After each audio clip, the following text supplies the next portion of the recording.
প্রথম অধ্যায় বিষাদ যোগ। কুরুক্ষেত্রের রণাঙ্গনে সেনা পর্যবেক্ষণ। এই অধ্যায়ে রণাঙ্গনে প্রতীক্ষমান সেনাবাহিনীর মুখোমুখি হয়ে মহাযোদ্ধা অর্জুন উভয় পক্ষের সৈন্যসজ্জার মধ্যে সমবেত তার অতি নিকট অন্তরঙ্গ আত্মীয় পরিজন আচার্যবর্গ ও বন্ধু বান্ধবদের সকলকে যুদ্ধে প্রস্তুত হতে এবং জীবন বিসর্জনে উন্মুখ হতে থাকতে দেখেন। শোকে ও দুঃখে কাতর হয়ে অর্জুন শক্তিহীন হলেন, তার মন মহাচ্ছন্ন হল এবং তিনি যুদ্ধ করার সংকল্প পরিত্যাগ করলেন। ধৃতরাষ্ট্র উবাচ ধর্মক্ষেত্রে কুরুক্ষেত্রে সমবেতাयुत्सवः মামকাঃ পাণ্ডবাশ্চৈব কিমকুর্বত সঞ্জয়। ধৃতরাষ্ট্র জিজ্ঞাসা করলেন, হে সঞ্জয়, ধর্মক্ষেত্রে যুদ্ধ করার মানসে সমবেত হয়ে আমার পুত্র এবং পাণ্ডুর পুত্রেরা তারপর কি করল?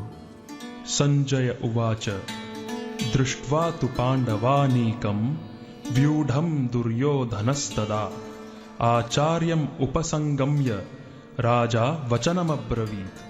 সঞ্জয় বললেন, হে রাজন, পাণ্ডবদের সৈন্যসজ্জা দর্শন করে রাজা দুর্যোধন দ্রোণাচার্যের কাছে গিয়ে বললেন, पश्यैतां पाण्डुपुत्राणाम् आचार्य महतीं चमूं व्यूढां द्रुपदपुत्रेण तव शिष्येण धीमता। হে আচার্য, পাণ্ডবদের মহান সৈন্যবল দর্শন করুন, যা আপনার অত্যন্ত বুদ্ধিমান শিষ্য দ্রুপদের পুত্র অত্যন্ত দক্ষতার সঙ্গে বুহের আকারে রচনা করেছেন। अत्र शूरा महेश्वासा भीमार्जुन समायुधि युयुधानो विरातश्च द्रुपदश्च महारथः धृष्टकेतुश्चेकितानः काशीराजश्च वीर्यवान् पुरुजित् कुन्तिभोजश्च शैब्यश्च नरपुङ्गवः युधामन्युश्च विक्रान्त उत्तमौजाश्च वीर्यवान् सौभद्रो द्रौपदेयाश्च सर्व एव महारथा। সেই সমস্ত সেনাদের মধ্যে অনেকে ভীম ও অর্জুনের মতো বীর ধনুর্ধারী রয়েছেন এবং যুযুধান বিরাট ও দ্রুপদের মতো মহাযোদ্ধাও রয়েছেন। সেখানে ধৃষ্টকেতু চেকিতান কাশীরাজ পুরুজিৎ কুন্তিভোজ ও শৈব্যের মতো অত্যন্ত বলবান যোদ্ধারাও রয়েছেন। সেখানে রয়েছেন অত্যন্ত বলবান যুধামন্যু, প্রবল পরাক্রমশালী উত্তমৌজা, সুভদ্রার পুত্র এবং দ্রৌপদীর পুত্রগণ। সেই সব যোদ্ধারা সকলেই এক একজন মহারথী। अस्माकं तु विशिष्टाये तान् निबोध द्विजोत्तम नायका मम सैन्यस्य संज्ञार्थं तान् ब्रवीमि ते। হে দ্বিজোত্তম, আমাদের পক্ষে যে সমস্ত বিশিষ্ট সেনাপতি সামরিক শক্তি পরিচালনার জন্য রয়েছেন, আপনার অবগতির জন্য আমি তাদের সম্বন্ধে বলছি। भवान् भीष्मश्च कर्णश्च कृपश्च समितिञ्जयः अश्वत्थामा विकर्णश्च सौमदत्तिस्तथैव च।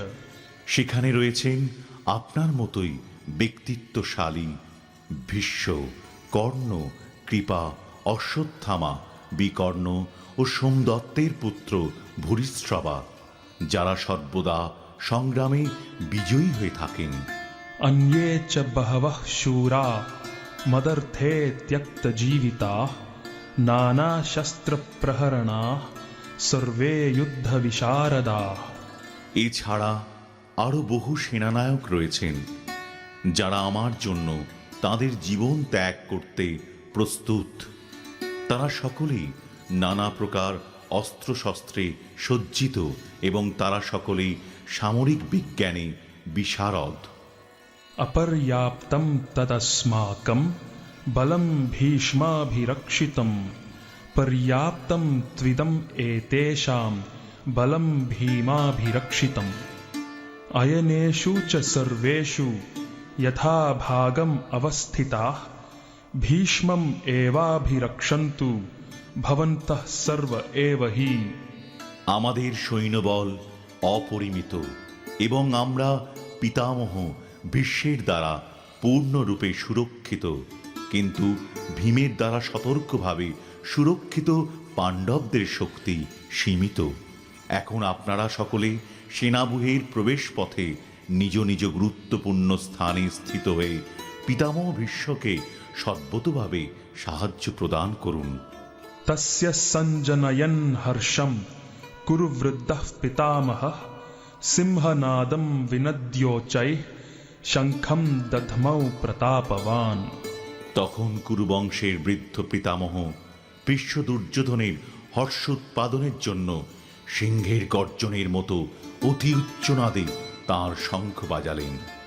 ततः शङ्खाश्च भैर्यश्च पणवानकगोमुखाः सहसैवाभ्यहन्यन्त सशब्दस्तुमुलोऽभवत्। তারপর শঙ্খ ভেরি প্রণব আনক ঢাক ও গোমুখ সিংহাসমূহ হঠাৎ একত্রে ধ্বনিত হয়ে এক তুমুল শব্দের সৃষ্টি হল। ततः श्वेतैर्हयैर्युक्ते महति स्यन्दने स्थितौ माधवः पाण्डवश्चैव दिव्यौ शङ्खौ प्रदध्मतुः। অন্যদিকে শ্বেত অশ্বযুক্ত এক দিব্য রথে স্থিত শ্রীকৃষ্ণ ও অর্জুন উভয়ে তাঁদের দিব্য শঙ্খ বাজালেন।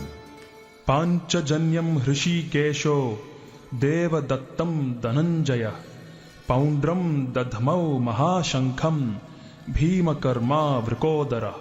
তখন শ্রীকৃষ্ণ পাঞ্চজন্য নামক তাঁর শঙ্খ বাজালেন, অর্জুন বাজালেন তাঁর দেবদত্ত নামক শঙ্খ এবং বিপুল ভোজনপ্রিয় ও ভীমকর্মা ভীমসেন বাজালেন পৌণ্ড্র নামক তাঁর ভয়ঙ্কর শঙ্খ। अनन्तविजयं राजा कुन्तिपुत्रो युधिष्ठिरः नकुलः सहदेवश्च सुघोष मणिपुष्पकौ काश्यश्च परमेश्वासः शिखण्डी च महारथः दृष्टद्युम्नो विराटश्च सात्यकिश्चापराजिताः द्रुपदो द्रौपदेयाश्च सर्वशः पृथिवीपते सौभद्रश्च महाबाहुः शङ्खान् दद्मुः पृथक् पृथक्। কুন্তিপুত্র মহারাজ যুধিষ্ঠির অনন্ত বিজয় নামক শঙ্খ বাজালেন এবং নকুল ও সহদেব বাজালেন সুঘোষ ও মণিপুষ্পক নামক শঙ্খ। হে মহারাজ, তখন মহান ধনুর্ধর কাশীরাজ প্রবল যোদ্ধা শ্রীখণ্ডী ধৃষ্টদ্যুম্ন বিরাট অপরাজিত সাত্যকী দ্রুপদ দ্রৌপদীর পুত্রগণ সুভদ্রার মহাবলবান পুত্র এবং অন্য সকলে তাদের নিজ নিজ পৃথক শঙ্খ বাজালেন। सघोषो धार्तराष्ट्राणां हृदयानि व्यदारयत् नभश्च पृथिवीं चैव तुमुलोऽभ्यनुनादयन्। শঙ্খনিনাদের সেই প্রচণ্ড শব্দ আকাশ ও পৃথিবী প্রতিধ্বনিত করে ধৃতরাষ্ট্রের পুত্রদের হৃদয় বিদারিত করতে লাগল। अथ व्यवस्थितान् दृष्ट्वा धार्तराष्ट्रान् कपिध्वजः प्रवृत्ते शस्त्रसम्पाते धनुरुद्यम्य पाण्डवः ऋषिकेशं तदा वाक्यम् इदमाह महीपते। সেই সময় পাণ্ডুপুত্র অর্জুন হনুমান চিহ্নিত পতাকা শোভিত রথে অধিষ্ঠিত হয়ে তার ধনুক তুলে নিয়ে স্বর নিক্ষেপ করতে প্রস্তুত হলেন। হে মহারাজ, ধৃতরাষ্ট্রের পুত্রদের সমরসজ্জায় বিন্যস্ত দেখে অর্জুন তখন শ্রীকৃষ্ণকে এই কথাগুলো বললেন। अर्जुन उवाच सेनयोरुभयोर्मध्ये रथं स्थापयमेच्युत यावद् एतान् निरीक्षेऽहं योद्धुकामान् अवस्थितान् कैर्मया सहयोद्धव्यम् अस्मिन् रणसमुद्यमे। অর্জুন বললেন, হে অচ্যুত, তুমি উভয় পক্ষের সৈন্যদের মাঝখানে আমার রথ স্থাপন করো, যাতে আমি দেখতে পারি যুদ্ধ করার অভিলাষী হয়ে কারা এখানে এসেছে এবং এই মহাসংগ্রামে আমাকে কাদের সঙ্গে যুদ্ধ করতে হবে। योत्स्यमानान् अवेक्षेऽहं य एतेऽत्र समागताः धार्तराष्ट्रस्य दुर्बुद्धेर्युद्धे प्रियचिकीर्षवः। ধৃতরাষ্ট্রের দুর্বুদ্ধি সম্পন্ন পুত্রকে সন্তুষ্ট করার বাসনা করে যারা এখানে যুদ্ধ করতে এসেছে তাদের আমি দেখতে চাই। सञ्जय उवाच एवम् उक्तो हृषीकेशो गुडाकेशेन भारत सेनयोरुभयोर्मध्ये स्थापयित्वा रथोत्तमम्। সঞ্জয় বললেন, হে ভরত বংশধর, অর্জুন কর্তৃক এভাবে আদৃষ্ট হয়ে শ্রীকৃষ্ণ সেই অতি উত্তম রথটি চালিয়ে নিয়ে উভয় পক্ষের সৈন্যদের মাঝখানে রাখলেন। भीष्मद्रोण प्रमुखतः सर्वेषां च महीक्षिताम् उवाच पार्थ पश्यैतान् समवेतान् कुरुन् इति। ভীষ্ম দ্রোণ প্রমুখ পৃথিবীর অন্য সমস্ত নৃপতিদের সামনে ভগবান ঋষিকেশ বললেন, হে পার্থ, এখানে সমবেত সমস্ত কৌরবদের দেখো। तत्रा पश्यत् स्थितान् पार्थः पितॄन् अथ पितामहान् आचार्यान् मातुलान् भ्रातॄन् पुत्रान् पौत्रान् सखींस्तथा श्वशुरान् सुहृदश्चैव सेनयोरुभयोरपि। তখন অর্জুন উভয় পক্ষের সৈন্যদের মধ্যে পিতৃব্য, পিতামহ, আচার্য, মাতুল, ভ্রাতা, পুত্র, পৌত্র, শ্বশুর, মিত্র ও শুভাকাঙ্ক্ষীদের উপস্থিত দেখতে পেলেন। तान् समीक्ष्य स कौन्तेयः सर्वान् बन्धून् अवस्थितान् कृपया परयाविष्ठो विषिद्दान्निदमब्रवीत्। তখন কুন্তিপুত্র অর্জুন সকল রকমের বন্ধু ও আত্মীয় স্বজনদের যুদ্ধক্ষেত্রে অবস্থিত দেখলেন। তখন তিনি অত্যন্ত কৃপাবিষ্ঠ ও বিষণ্ণ হয়ে বললেন, अर्जुन उवाच दृष्ट्वेमं स्वजनं कृष्ण युयुत्सुं समुपस्थितं सीदन्ति मम गात्राणि मुखं च परिशुष्यति।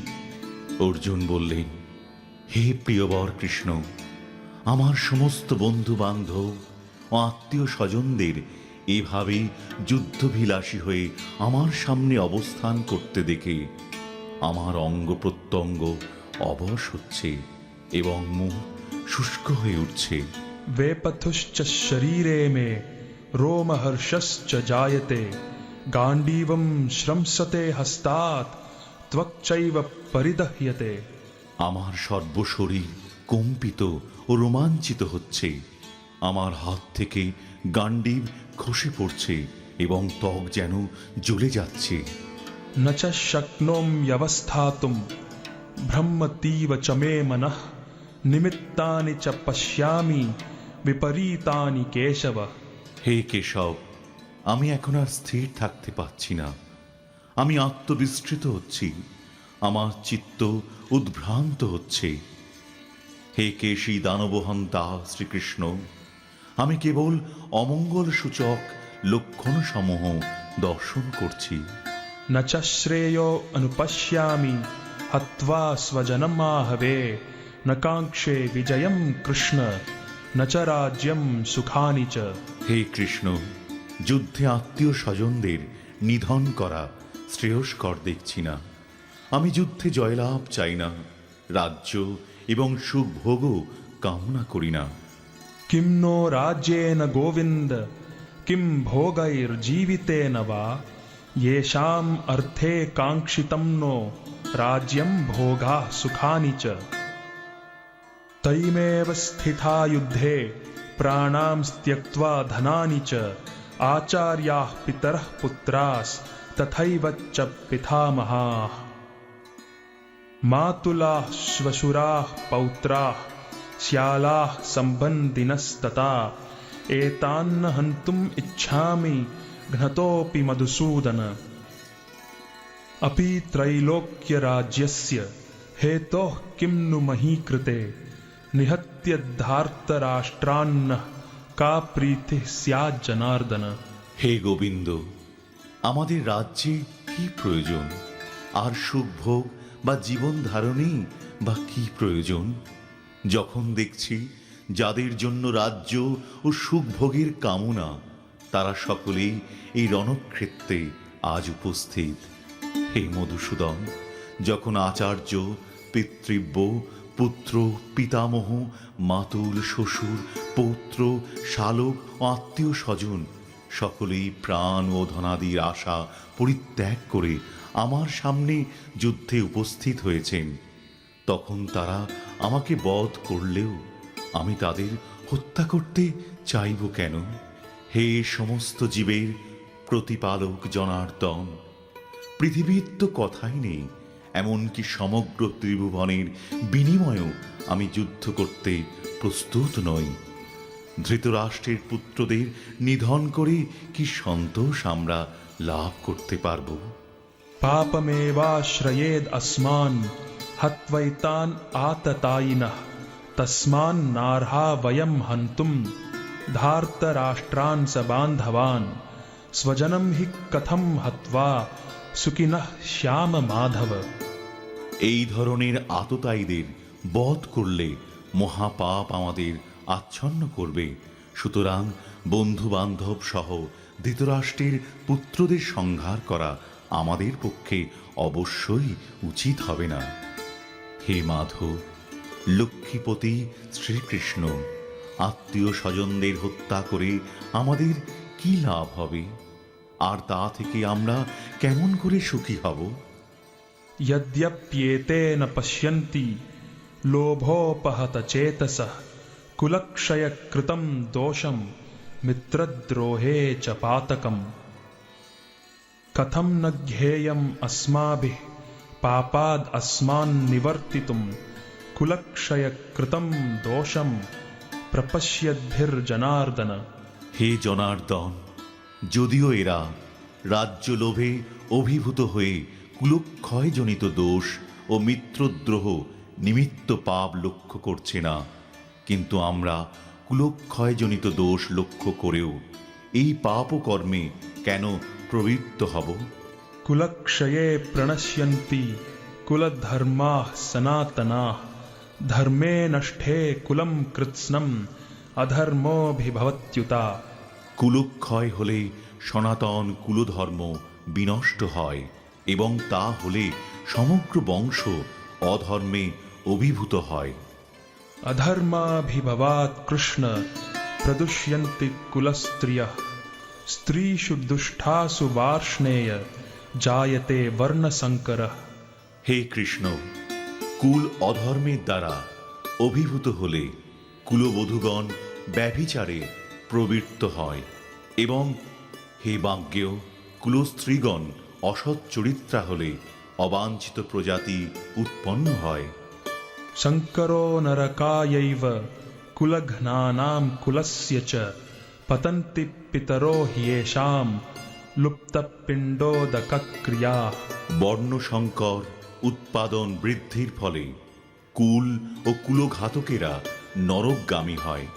সেই কুলে পিণ্ডদান ও তর্পণ ক্রিয়া লোপ পাওয়ার ফলে তাদের পিতৃপুরুষেরাও নরকে অধঃপতিত হয়।